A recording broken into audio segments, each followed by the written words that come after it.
Bulldozer action पर supreme court ने जो गाइडलाइंस जारी की है उसको लेकर राजनीति तेज हो गई है। सुप्रीम कोर्ट का फैसला देश में हो रहे बुलडोजर एक्शन पर आया है, जिसमें कोर्ट ने साफ किया है कि अपराधी होने के कारण किसी का घर नहीं गिराया जा सकता।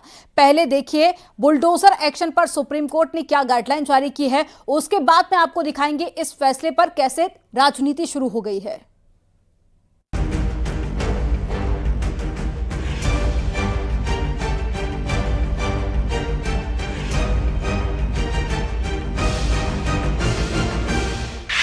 बुलडोजर एक्शन पर सुप्रीम कोर्ट ने लक्ष्मण रेखा खींच दी है। सुप्रीम कोर्ट ने एक बड़ा फैसला सुनाते हुए कहा कि बुलडोजर से की जा रही कार्रवाई असंवैधानिक है।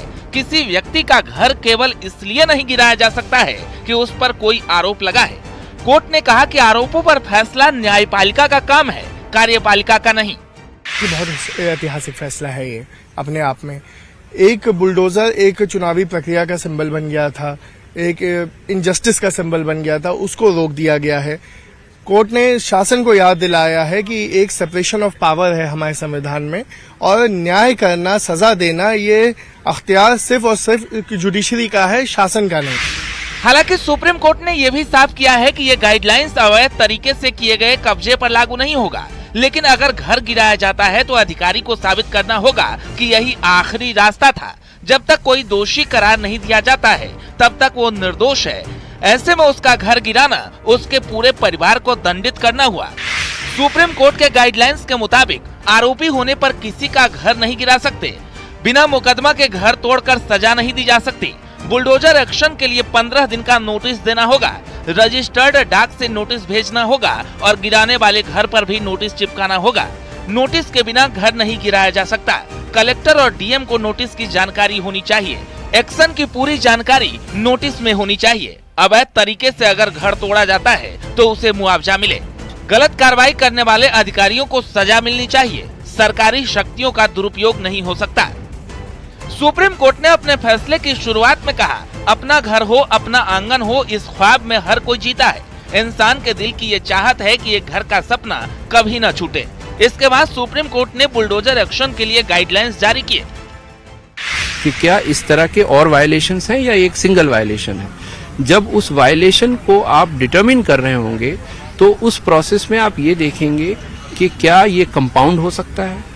इसका मतलब ये हुआ कि क्या उसका हर्जाना देकर अथॉरिटी को इसको रेगुलराइज किया जा सकता है। दूसरी चीज ये देखेंगे कि क्या वो पार्शियल इंक्रोचमेंट है, घर का कुछ हिस्सा इंक्रोच्ड है, बाकी हिस्सा रेगुलर है, या फिर आप फाइनली तब देखेंगे कि नहीं ये सब करके नहीं हो सकता, फाइनली तोड़ना ही पड़ेगा।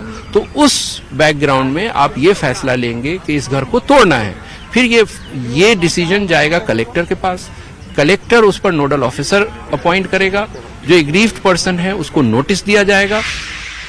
उत्तर प्रदेश, मध्य प्रदेश और राजस्थान में लगातार बुलडोजर एक्शन के बाद जमीयत उलेमाए हिंद ने सुप्रीम कोर्ट में याचिका लगाई थी। आरोप लगाया था कि बीजेपी शासित राज्यों में मुसलमानों को निशाना बनाया जा रहा है और बुलडोजर एक्शन किया जा रहा है।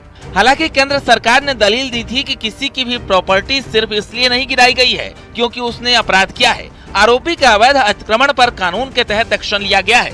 अब सुप्रीम कोर्ट के गाइडलाइंस के बाद इस पर राजनीति भी तेज हो गई है। Bureau report, news 18।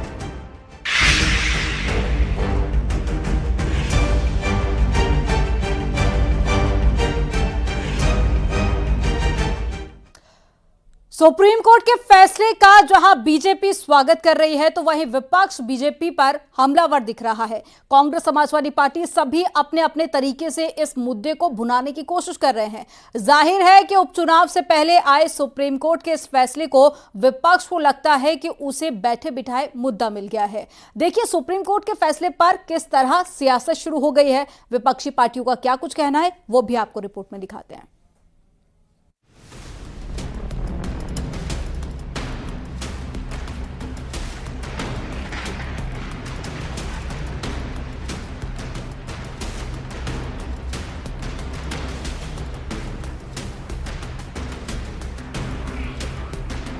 Bulldozer action पर सुप्रीम कोर्ट का फैसला जैसे ही आया, विपक्ष को लगता है कि उपचुनाव से पहले बैठे बिठाए मुद्दा मिल गया।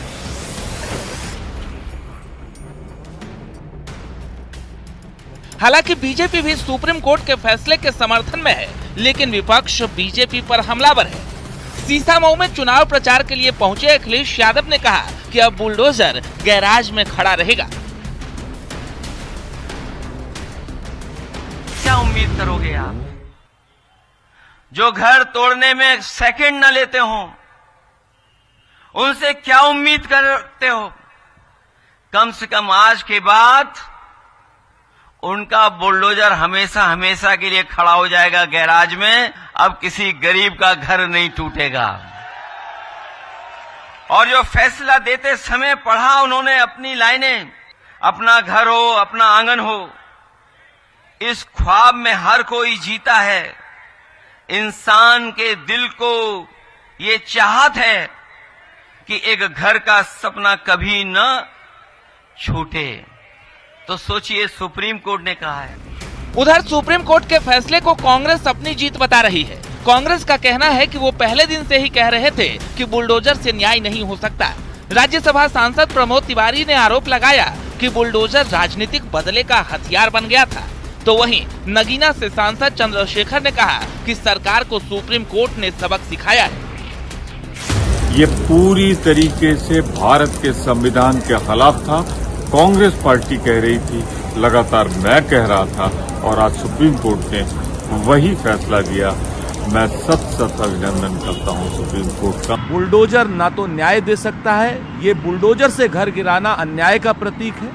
भारतीय जनता पार्टी और उसकी सरकार के मुंह पर बड़े करारे तमाचे की तरीके से ये आदेश, ये भारतीय जनता पार्टी की उत्तर प्रदेश की सरकार को जोरदार तमाचा है कि बिना आरोप तय हुए, बिना अपराधी साबित हुए, बिना कोर्ट के ऑर्डर के आप किसी का घर नहीं गिरा सकते हो। आप खुद से कोर्ट नहीं हो, आप खुद से जज नहीं हो। हालांकि बीजेपी ने भी सुप्रीम कोर्ट के फैसले का स्वागत किया है।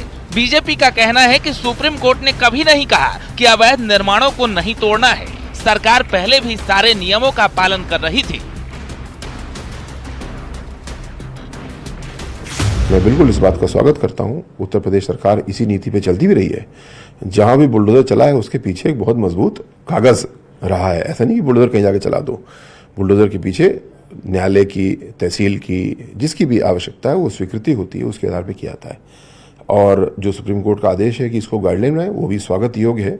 जिन लोगों के मकान टूट रहे हैं वो जाके दिखाए ना, देखेगा हमने ऑथोराइज बनाया है, नक्शा पास कराया है, हमारा ये मकान है, हम इस प्रकार से यहाँ रहते हैं, ये टैक्स जमा किया, बताए ना वहाँ पर। अब झूठ बोलेंगे तो सुप्रीम कोर्ट तो संज्ञान वैसे ही लेगा जैसे उनको बेहतर बोला जाता है। तो मुझे लगता है कि सरकार, राज्य सरकारें हैं, अपने हिसाब से कानून और नियम से ही काम करती है। सरकार की मंशा नहीं कि किसी का मकान गिरावे। अगर कोई अपराधी अवैध संपत्ति कलेक्ट किया और सरकारी जमीन पर वो अगर मकान बनाया हुआ है तो उस सरकारी जमीन को खाली कराया जाता है। ऐसे अपराधियों से, ऐसे शरारती तत्वों से सरकार किसी की निजी संपत्ति पर कभी मकान गिराने का काम नहीं करती। बुलडोजर एक्शन पर सुप्रीम कोर्ट की गाइडलाइन से मुस्लिम धर्मगुरुओं में खुशी है। जमीयत उलेमाए हिंद के अध्यक्ष मौलाना अरशद मदनी समेत तमाम मुस्लिम धर्मगुरुओं ने फैसले का स्वागत किया है। उनका कहना है कि सुप्रीम कोर्ट की इस गाइडलाइन से बुलडोजर एक्शन पर लगाम लगेगी। कोर्ट ने बिल्कुल सही मौकिफ अपनाया है, स्टैंड अपनाया है। ऐसे लोगों के खिलाफ कार्रवाई भी होनी चाहिए। जिन लोगों की दुनिया को लूट लिया गया है, बर्बाद कर दिया गया है, बर्बाद करने वालों से इस पैसे को वसूल किया जाना चाहिए। ये मौकिफ अगर सुप्रीम कोर्ट का है तो हम समझते हैं कि बहुत सही मौकिफ है। तमाम अमन पसंद शहरी, भारत में रहने वाले करोड़ों की तादाद में मुसलमान इस बुलडोजर पर आए हुए सुप्रीम कोर्ट के फैसले का स्वागत करते हैं और इस्तकबाल करते हैं। आज जो बुलडोजर को लेकर सुप्रीम कोर्ट ने फैसला दिया है, उस फैसला बेहतरीन फैसला है। और बेइंतहा लोग परेशान थे जिस तरीके से लोगों के घरों को गिराया जा रहा था, बुलडोजर के जरिए से कार्रवाई से बस्तियों को उजाड़ा जा रहा था, लोग इधर से उधर भटक रहे थे, लोगों के सरों के ऊपर छत नहीं थी। आज के इस फैसले ने यह साबित कर दिया कि हमें अपनी न्यायपालिका के ऊपर पूरा भरोसा रखना चाहिए। जाहिर है अभी यूपी में उपचुनाव होने हैं। ऐसे में सुप्रीम कोर्ट के इस फैसले को हर पार्टी और हर समुदाय अपने हिसाब से भुना रहा है। लेकिन बीजेपी का स्टैंड क्लियर है, जो अवैध होगा उस पर कार्रवाई होगी और सुप्रीम कोर्ट ने भी इसके लिए मना नहीं किया है। फिलहाल सुप्रीम कोर्ट के इस फैसले का असर उपचुनाव पर कितना पड़ेगा, ये देखने वाली बात होगी। Bureau report, news 18।